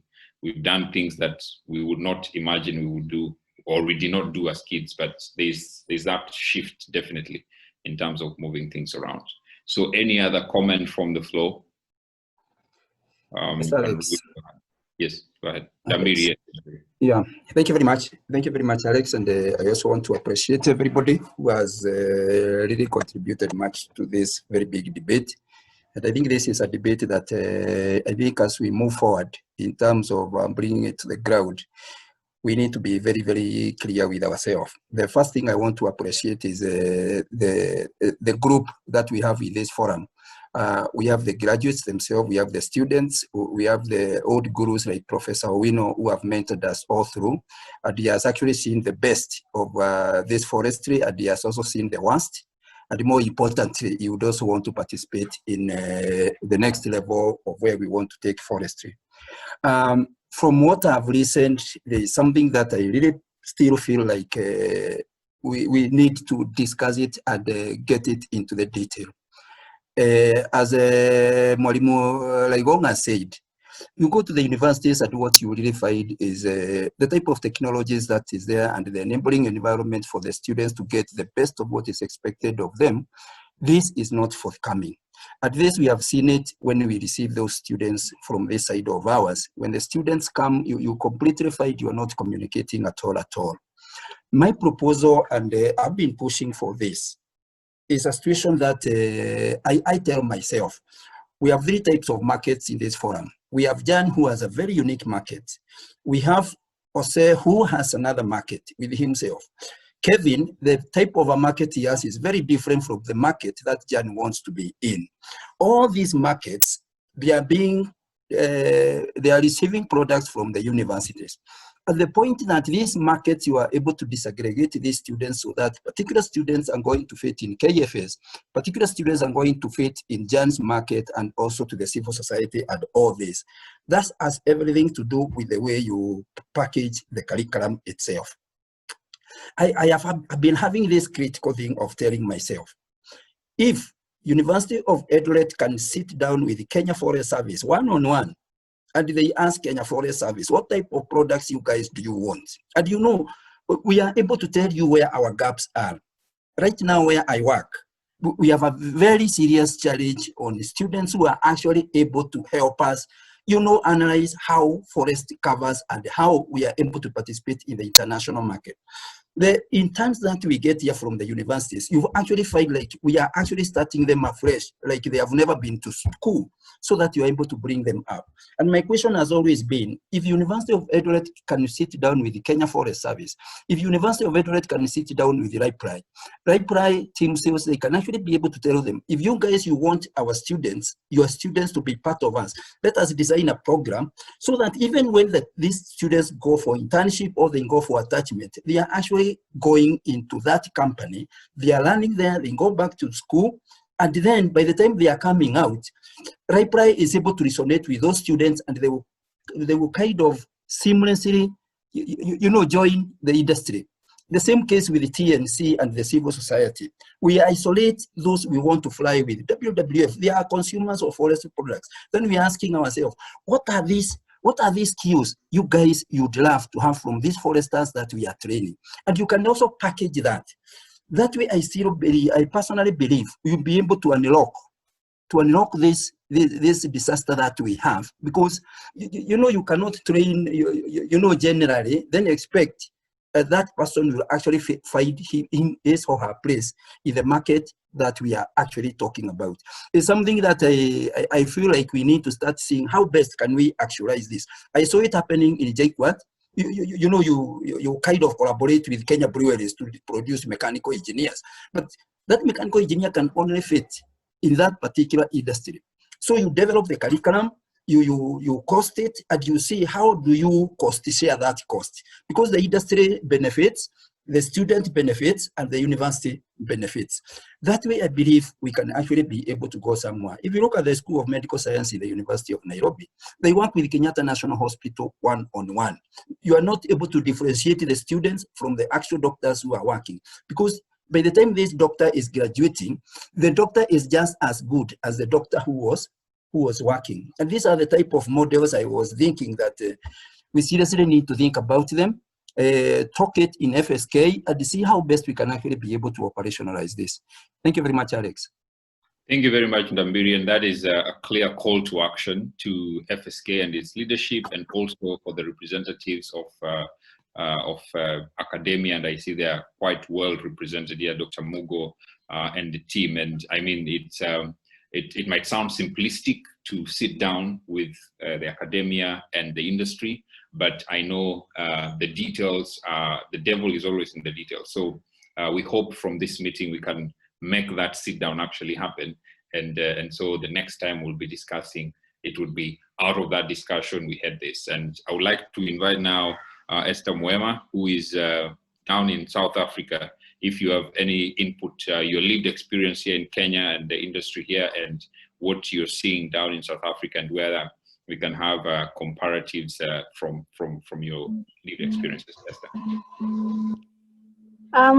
Thank you very much for the invitation to just give a comment. First of all, I'm sorry where I am. I'm in the lab and it's a lot of noise. And just before I say something, I also want to say thank you to Tarus, who invited me for this meeting. Unfortunately, I did not start with you, but at least I can pick up what is happening. In South Africa, I am based at the University of Pretoria. And luckily enough, or just in relation to what you guys are doing, I am based at the Forestry and Agricultural Biotechnology Institute, which is FABI. And just to add on the importance of what most people have talked about, especially when it comes to the connection between the university and the industry, it's very important. So what I have observed here is the people who are really working on the forestry issues related things in our institute.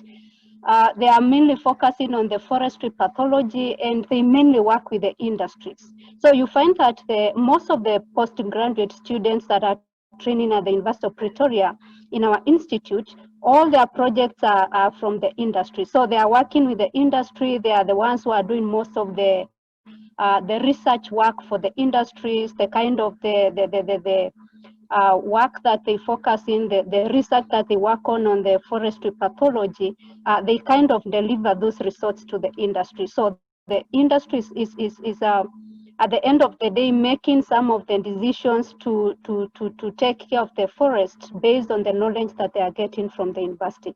So what I can say is that just what many people have said from what I'm hearing, it's very important to look at how the connection between the two should come in. And I also I'm wondering, I know KFS is part of the government, but I want to just say that it's very important to bring the government into action here, and let the government try to coordinate the interactions that can be there between the universities and the industries. So, and by that I am talking of the government should come off, maybe through the KFS, come up with some policies that can guide this kind of interaction, because if it is just left for the universities and the industries to do it, it might not be that strong, or it might not be for a long-term kind of thing. So I'm really calling upon the government, and I'm saying this because I've seen the role the government of South Africa plays to make sure that there is that link between the universities and the industries. I think that's what I can say.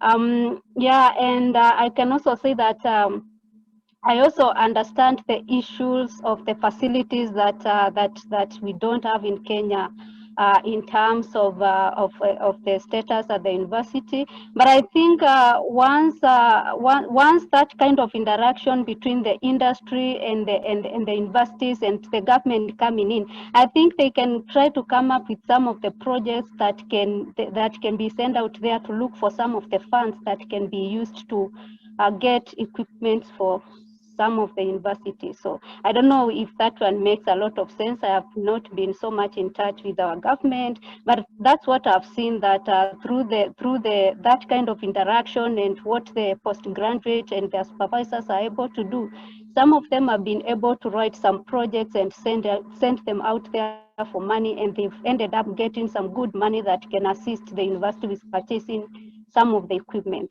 And also something else that I have to say, South Africa, I know most of you have better experience about South Africa than myself, because I'm not too long here, is that South Africa, in terms of the climate, or if I have to put it that way, is just exactly like Kenya. 80% of the country is arid and semi-arid, just like Kenya is.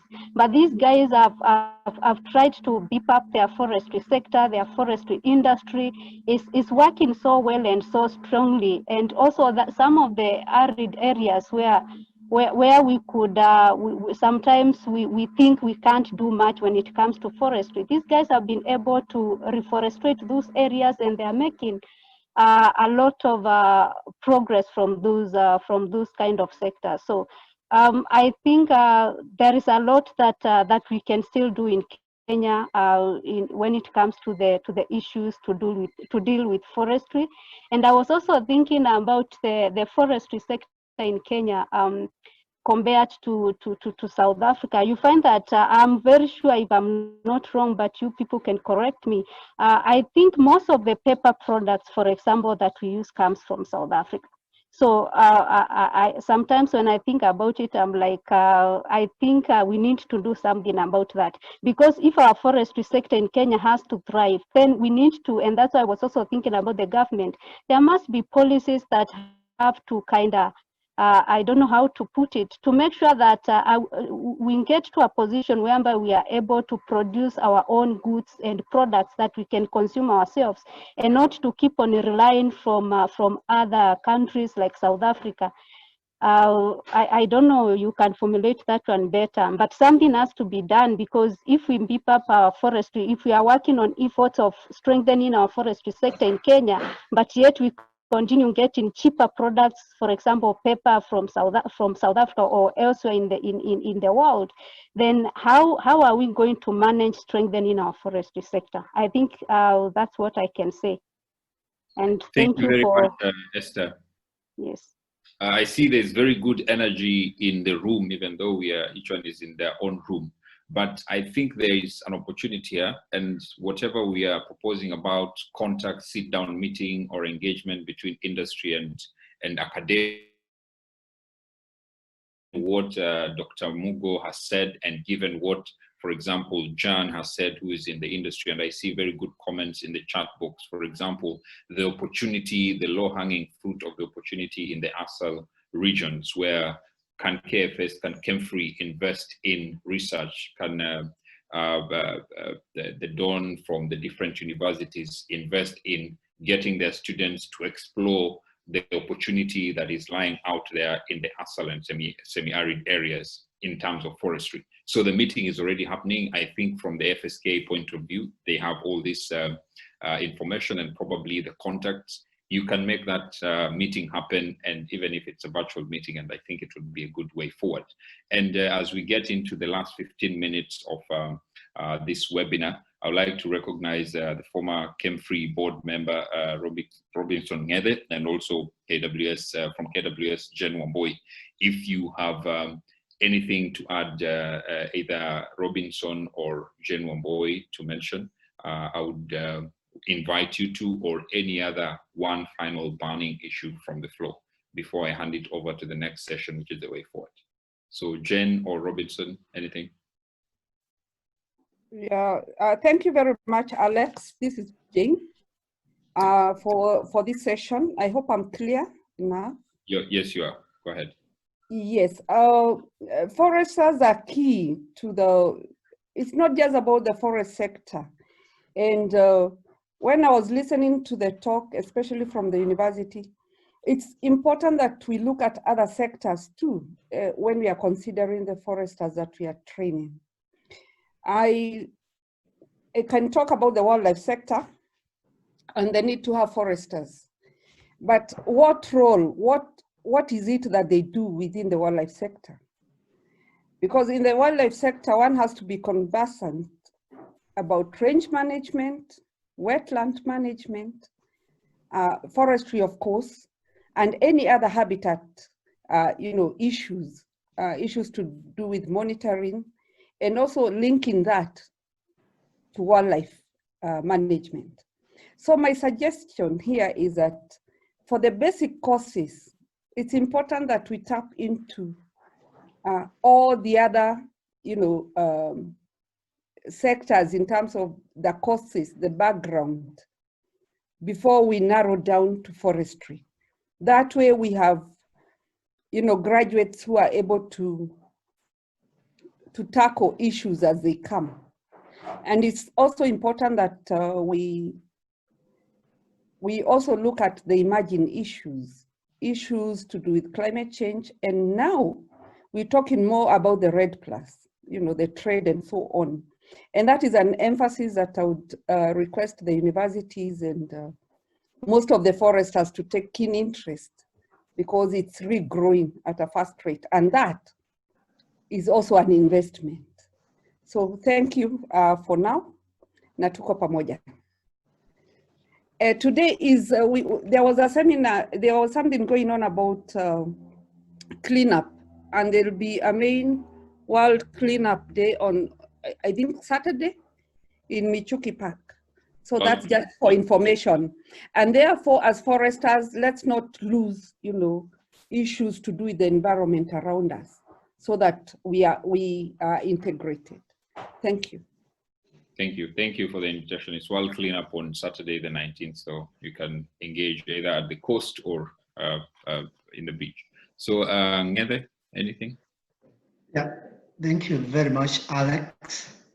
Mine is, I have been able to put a few comments on the chat, and I would like to align myself with Oboi's comments that forestry is really multidisciplinary, and in terms of scope, we should really broaden our scope so that we are not in the KFS, KFRI seal.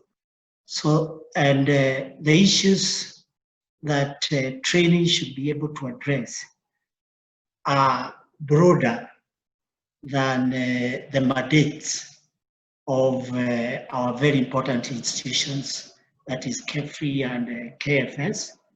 We should be visible and also responsive to the needs of climate change. The agricultural sector has a lot of livelihood issues, and they have space for foresters. The issues of youth inclusion, there are a lot of lessons that we can learn from the agricultural sector. They have come up with very good programs like Agri-5, which are involving the youth. So I think our training institutions, from universities to the technical institutions, and indeed the vocational institutions, should be able to respond to the multidisciplinarity of forestry, and that will help attract our youth into our profession. Thank you very much. Thank you very much, Robinson. Any representative from an institution of higher learning? I know there was Southern University, Egerton. Anyone who would want to make a comment before we move to the next? From Egerton University, please. Sure. Go ahead. What I noticed, yes. I would want to mention a few things. Of course, many things have been discussed. But as far as training is concerned, we've been training integrated forest resource management, and also dry and resource management managers. Now, these ones of late have not been getting students, and not that the curriculum is bad, but because of lack of jobs once they are trained. As Mr. Rigonga has mentioned from the University of Adelaide, I think we need to repackage some of these trainings, like the dry and resource management of Egerton. The one we offer in Egerton is based towards range management, livestock in the rangelands. But now we should incorporate more of forestry aspects also, because there's a lot of forest resources in the rangelands, which constitute over 80% of Kenya's land mass.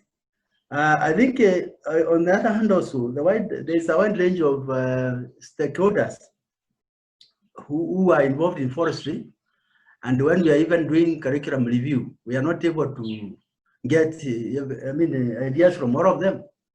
And what I would imagine is that because we are not able to do that, we should be able to maybe using the institution that is already there, Rodian. We should be able to train our students, and maybe they pass through Rodian for a few months, and they will have proper practicals. You see, that is the idea, because forestry seems to be moving and growing faster than industry seems to be growing faster than the curriculum development. So I think because of that, we should be able to impact some of the skills through the practicum in Rodiani. After the students are finished, they should pass through Rodiani. That is what I would suggest, so that we have a proper package of our students, so that when they go to the field, they're able to cope up and enter into the various institutions when they are already equipped. Thank you very much. Thank you very much, Dr. Inoti. Dr. Mugo, you raised your hand. Please go ahead.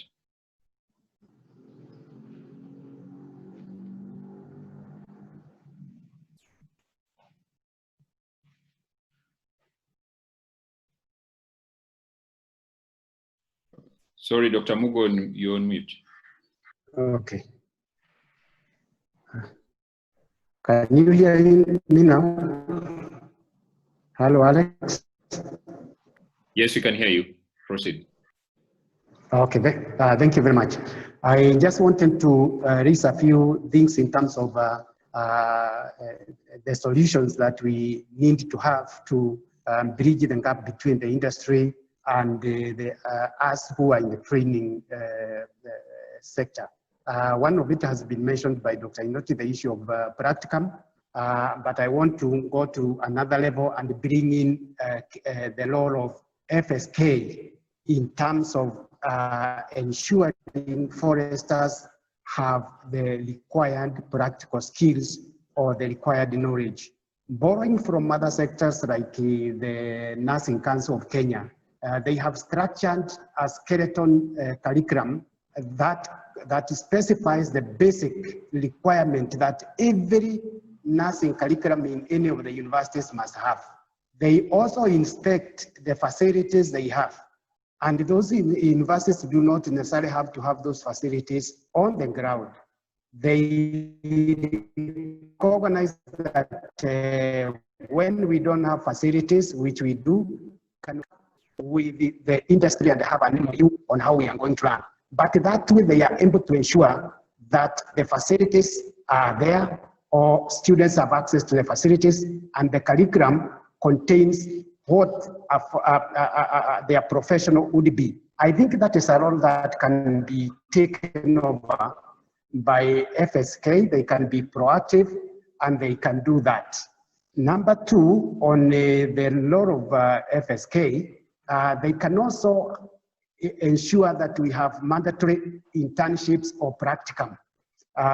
So that the practicum which Dr. Inoti is talking about is not just in the curriculum of the university curriculum, or curriculum for that matter, because like Bwana Raigong said, when we run short of resources and we have to make sure that these people who graduate and finish, then we look for other innovative ways. But if it is a mandatory procedure after graduation that a graduate must go through for them to be recognized or registered by FSK, I think the internship would help a lot. Even that practicum, it can be 3 months, can be a 1-year internship. I think we need to institutionalize in a way that we can have a discussion and be able to support it post the support that we are having from government. So that is one. Then the other one is I would wish to challenge the industry and especially those in private practice. We have investors investing in Uganda. I don't know why we have investors investing in Kenya heavily, and I'm not saying, sorry, in Tanzania heavily, and I'm not saying we are not investing in Kenya, but the level of investment in forestry cannot match the one in Tanzania. Is there something that we need to do, whether it is pushing for a change of policy so that forest investment can be enhanced? Because this will create jobs for our students. Sorry, Alex, because I left, I got challenged with the network. There will be sufficient grace for the listeners. The other thing I would want to mention very quickly is the resource sharing. I think as universities, we need to adopt this. Yes, we have MOUs and we work with various institutions, especially government institutions, even non-governmental institutions. But I think we need to take resource sharing notch higher and make sure that it is both in word and in practice, because this will give us an opportunity to use, for example, Kefri has equipment that we don't have, and if we are working with them, that way we are able to get our students work with them. I think the other thing, the last one that has already maybe been mentioned is the issue of research. We need to have joint research with not just Kefri, not just KWS,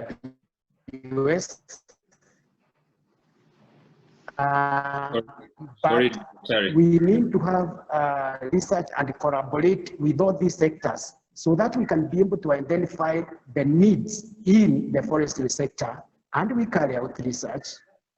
Yes. Thank you very much, Dr. Yes, you tapered off. You can hear me? That last point. I'm just concluding. So because your network is not very good, could you just type it in the chat so that you can be able to get it clearly, because in a way you've actually moved to the next, the way forward. And I don't know if I've left out any higher institutional learning before I hand it over to Paul. Yes, Kenneth. Please keep it very brief. And secondly, I see we are at the top of the hour. Our meeting was supposed to end at midday.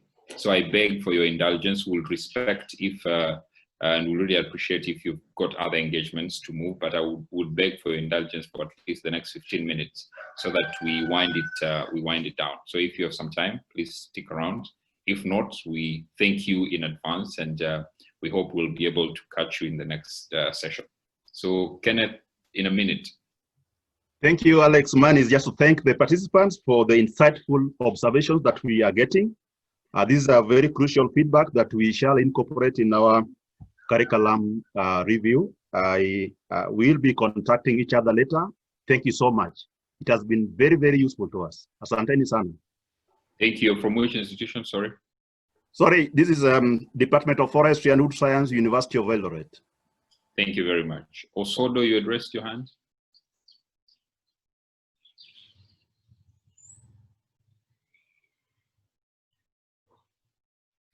Okay, great. So thank you, John, for the direct response to Dr. Mugo about why there is that kind of shift in terms of investment in Uganda and Tanzania. And I'm sure that is food for thought, even as we continue to poke questions to this. So before I hand over to Paul, there is an announcement by our colleague from Uganda, Amos. Amos, you have 1 minute to make that announcement before we can go to the way forward.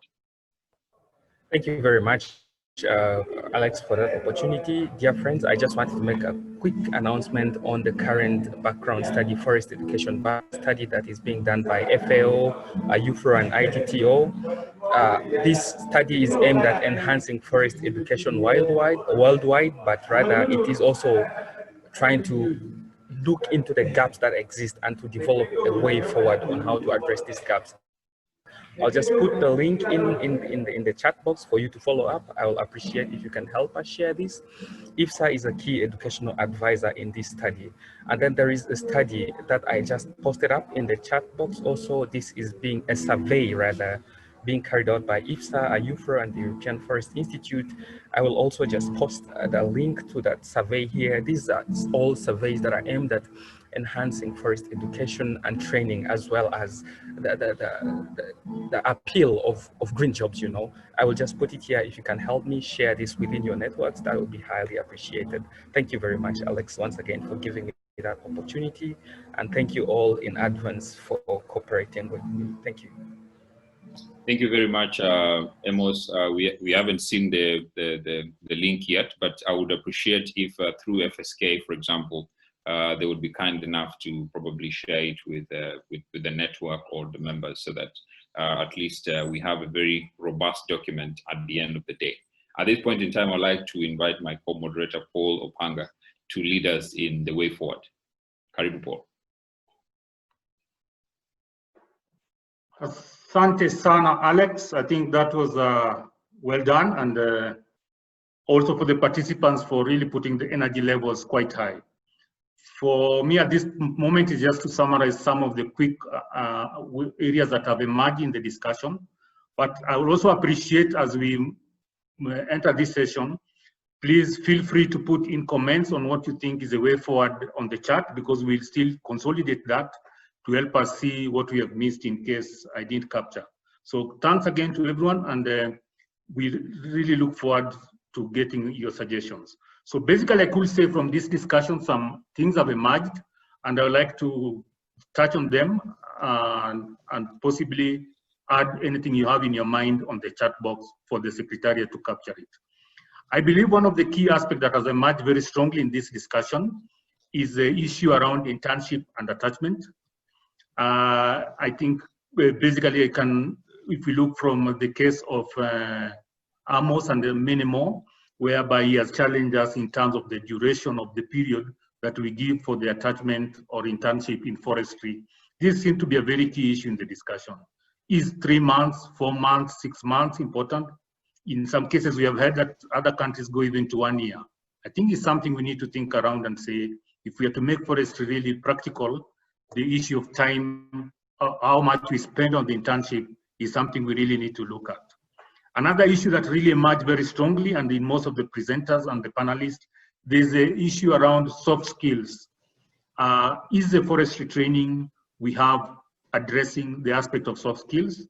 We tend to be born on the traditional forestry training, but then there's a challenge. What are we doing around entrepreneurship? What are we doing around managerial skills?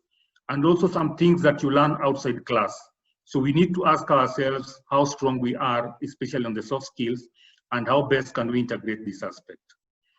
I believe from Amos' presentation again, he also challenged us in, especially when it comes to capacity building, our ability to learn even outside the classroom, some of the things that emerge that then are very, very practical on the daily work, especially aspects like project management, grant application, as well as mentorship. So these are things we need to think and ask ourselves, are we really improving ourselves, or the moment we leave the classroom or the university, we stop there? So we are being asked again to check ourselves, take the opportunity within the capacity building and improve our other skills, especially when it comes to things like project management and mentorship. Interestingly, I think for me, I think the challenge is, do we know our products or the markets we have in Kenya? Do we talk to them when we do our education and do our training? There's a lot around charcoal, there's around energy products, as well as tea. These are learning points. But the knowledge that comes from the forest products we do have seems to be disappearing somewhere. There's a bit of disconnect with the training as well as some of the product development that we do have. From the company, I think Jose Samuel really again reminded us the equipment and the discussion around technology. Are we equipped? Is the technology at the university talking to the equipment at the workplace? There is a gap here that we need to address. And so the issue around GIS, other aspects of IC or even remote technology is coming up strongly. So it's something we need to ponder around. I think this is an issue that really came very strongly, the issue around linkages, the connect between education and industry. Interesting, and I think Dambiri has brought an interesting perspective that those who go to the KFS and maybe other sectors tend not to bring knowledge that benefits this institution. So we need to ask ourselves, how strong is our education linking to the sector? But interesting also is the perspective that emerged during these linkages, is the linkages with the private sectors. Because I remember people mentioning companies like Better Globe, Comaza, and many more. So are we saying that the only place we can get attachment is the forest sector or the KFS? There's also the private sector, and those in education need to ask themselves if there's that linkage between what they teach and also what strengthens the institutions, either at private or at the public institutions. I think Michelle really captured quite well and opened the discussion around resource centers and incubation centers, which was also well supported with Robinson Ngede. The issue of incubation centers, do we have somewhere where young graduates can learn incubate their knowledge and move it forward? So these are things we need to ask ourselves. Interesting also, I think Michelle did remind us, and I think it's something that FSK has really put it top on its channel, the aspect of certification of foresters, those with the knowledge in the sector. We need to come up with a way in which to certify foresters so that they can authoritatively come out and talk about forestry and pass the knowledge to others. And FSK need to work on this so that we certify foresters to give us this knowledge. I think that is the way forward at many more areas, and I will not forget what came strongly from the guru of forestry, the patron of FSK, Professor Wien, who has been there, has nurtured most of us. The question that he did pose on us is the industrialization or the industrial base of forestry. Is it growing or is it dwindling? I think if the industry is not growing, then where do we expect the opportunities to come from? So we need to ask ourselves, are we really industrializing, and what are we doing in regard to this? And I think the same sentiment were expressed also with Mugo in terms of investment in forestry.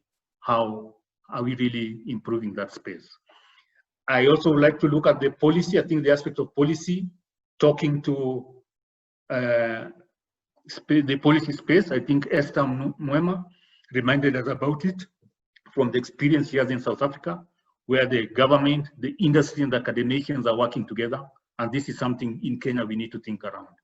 Let's break the silos where the sectors or the industries are on their own, the academicians are their own. It's high time we think of how we can create a synergy by working together when these institutions come together. I think there's also the issue of collaboration, highly emphasized. We need to collaborate. But importantly, I think our sister Mary Wamboi and many more at the last minute reminded us that forestry training and its practicability goes beyond one sector. There's the issue of multidisciplinary, which we need to capture, look around it, the broader aspect of natural resource management.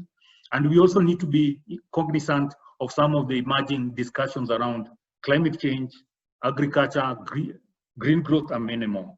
So I believe there is really a lot which has come out of this. And again, the role of FSK in terms of certifying, and which again came very strongly when Mugo was doing his final submission. So these are, I would say, key points that I've captured, but also feel free to put that on the chart and we'll capture this. So with this, I think we say we are very grateful for that, and we will continue to request for organizations to talk to each other, build the synergy that has emerged from this discussion, and use it to also create more opportunities to increase investment and enhance development in our sector. I think with this, and possibly Alex, you'll allow me, I'll then call upon Noor to do the vote of thanks and the closing remarks. Thanks again for this opportunity. Ladies and gentlemen, thank you. For those who join us late, I am Noor Hussein, the National Vice Chairman of Forestry of Kenya, and I'm also standing as the chair. I want to thank almost the 60 and plus people who have participated in this discussion. We cannot thank you enough. This is a discussion that has elicited a lot of interest. And the way Paul has quoted, as mentioned out, is that we have had very substantive way forward. As FSK, I think we will process this way forward and share with you. But then, we can keep on discussing this time and again. But then, I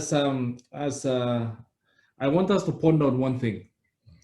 Our patron has, Professor Wino has mentioned that this industry is not growing. We're stagnating, or we're even almost dying. And before going to the policy, I want us to ask ourselves individually, as foresters, how much have we done to contribute to the growth of this economy? I mean, this sector. I don't want to see where I'm sitting currently as an employee of FSK, no. But in terms of maybe us pulling resources together to start company. We have mentioned that most of the forestry companies that is in this country are non-Kenyans. And so we very good as professional. How many of to do seed collections, certify seeds, and sell, market outside there? How many of us forestry as a business? How many of us, like what Jan, as universities, we should explore not only sending people to forest stations, but also to the flower sector, so that they can learn the best knowledge management of the nurseries. I think this is some of the things that may not be necessarily require money input as such, but we can explore. Foresters, I think there's some things that we can do within our midst, which we have not seen it as a business, but other people are also seeing it as a business. So maybe individually, let's soul search ourselves and see what we can do, because policies are driven by interest. The government cannot just wake up and develop policy on their own. It is us to drive the policy by ourselves.